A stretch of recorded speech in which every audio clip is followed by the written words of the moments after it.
ठाई माझ्या प्रिय बंधू भगिनींनो, डॉक्टर APJ अब्दुल कलाम यांचा जन्म तामिळनाडूमधील रामेश्वरम ह्या गावी झाला। घरची परिस्थिती बेताची आणि बिकट होती आणि म्हणून ह्या उत्पन्नामध्ये भर घालण्यासाठी तो स्वतः वर्तमानपत्र विकत असे। परंतु मोठं होण्याचं स्वप्न त्यांनी कधी सोडलं नाही आणि पुढे आपण पाहतो भारताचे 11वे राष्ट्रपती ते बनतात। भारताचे मिसाईल मॅन म्हणून त्यांची ओळख आहे आणि भारताच्या इतिहासामध्ये केलेलं कार्य आणि योगदान अतुलनीय आहे। हिरोतून झिरो बनलेली आणि झिरोतून हिरो बनलेली बरीच मंडळी आपण पाहिली असेल। चिखलामध्ये कमळ फुलावं तसे काही फुललेले आहेत, तर काहींनी सोन्याचं शेण केलेलं आपण बघितलेलं असेल। प्रिय बंधू भगिनींनो, प्रतिकूल परिस्थितीला सामोरे जात काही बनले तारे, तर होत्याचं नव्हतं ते करत राहिले सगळे म्हातारे। प्रिय भाविक हो, जीवनामध्ये आपल्याला यश हवं आहे, प्रत्येकाला यशस्वी व्हायचं आहे आणि काहींच्या जीवनामध्ये ते यश लवकर येत असतं। अल्पशा प्रयत्नाने त्यांच्या जीवनामध्ये भरघोस असं यश येतं, तर काही लोक अथक परिश्रम करून जीवनामध्ये अपयश येतं तेव्हा ते निराश होतात। परंतु माझ्या प्रिय बंधू भगिनींनो, यशस्वी लोकांची नक्कल करून जीवन जगणं, इतरांबरोबर आपली तुलना करत जीवनाचं वाटोळ करण्यात काय अर्थ आहे? त्यापेक्षा ह्या बिकट परिस्थितीतून मार्ग काढणं फार महत्त्वाचं आहे।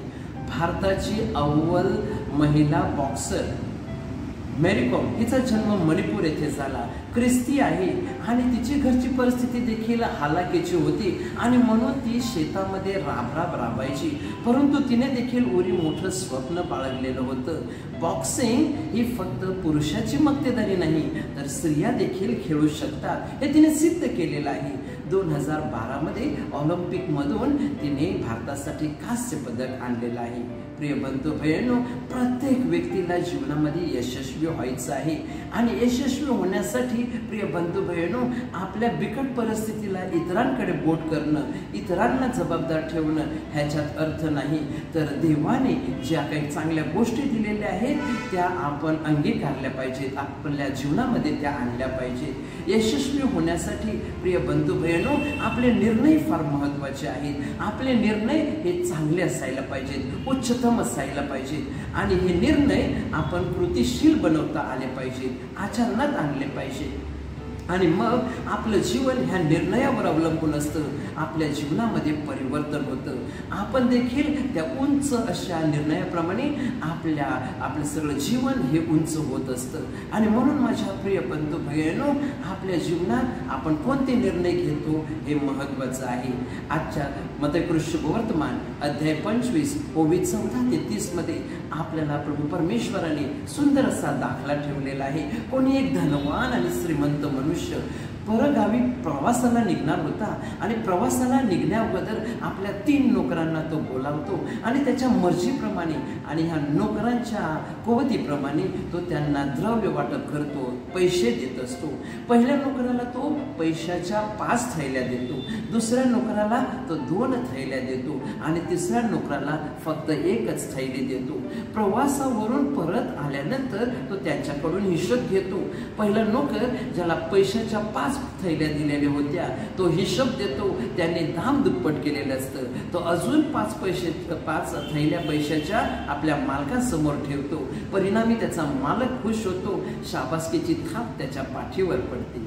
दुसरा नोकर त्याने नकारात्मक विचार केला नाही की पहिल्या नोकरापेक्षा मला कमी दिलेले आहेत। माझ्या प्रिय बंधू बहिणींनो, तो सकारात्मक विचार करतो, तिसऱ्या नोकरापेक्षा मला जास्त मिळालेला आहे आणि तो त्या पैशाचा वापर करत तो देखील दाम दुप्पट करतो आणि हिशोब दिल्यानंतर मालक त्याची देखील प्रशंसा करत असतो। मात्र तिसरा नोकर ज्याला पैशाची 1 थैली दिलेली होती, ती थैली 1च तो त्याच्या पुढे ठेवतो। मालक रागवतो, त्याच्याकडून घेत ज्याच्याकडे जास्त आहे त्याला दिलं जातं आणि ह्या तिसऱ्या नोकराला शिक्षा दिली जाते। या सगळ्या दाखल्याचा बोध काय? तर माझ्या प्रिय बंधू भगिनींनो, आपण सर्व प्रभू येशू ख्रिस्तावर विश्वासणारे आहोत। प्रभू येशू पतित जगाचं मानवाचं तारण करण्यासाठी मानव झाला, क्रूस व्हायला क्रूसावर मरण पावला, पुनरुत्थित झाला आणि तो पुन्हा येणार आहे आणि हे खरं आहे। तो पुन्हा आल्यानंतर आपल्याकडून हिशोब घेतला जाईल. त्याने दिलेल्या गुणाचा आपण वापर देवासाठी किती केलेला आहे, इतरांसाठी किती केलेला आहे आणि स्वतःसाठी किती केलेला आहे ह्याचा हिशोब द्यावा लागेल. दुसरं माझ्या प्रिय बंधू बहिणो, आपल्या जीवनात आलेलं यश किंवा येणारं यश हे आपल्या कष्टाचं परिश्रमाचं फळ आहे आणि परमेश्वराची कृपा आहे. परमेश्वरावर विश्वास ठेवून आपण प्रामाणिक प्रयत्न केल्यास नक्कीच आपण आपल्या जीवनामध्ये यशस्वी होत असतो. तिसरं माझ्या प्रिय बंधू बहिणो, जीवनामध्ये भीती जी आहे ही आपल्याला मागे ओढत असते. ह्या भीतीमुळे अनेक वेळेला आपला नाश होतो.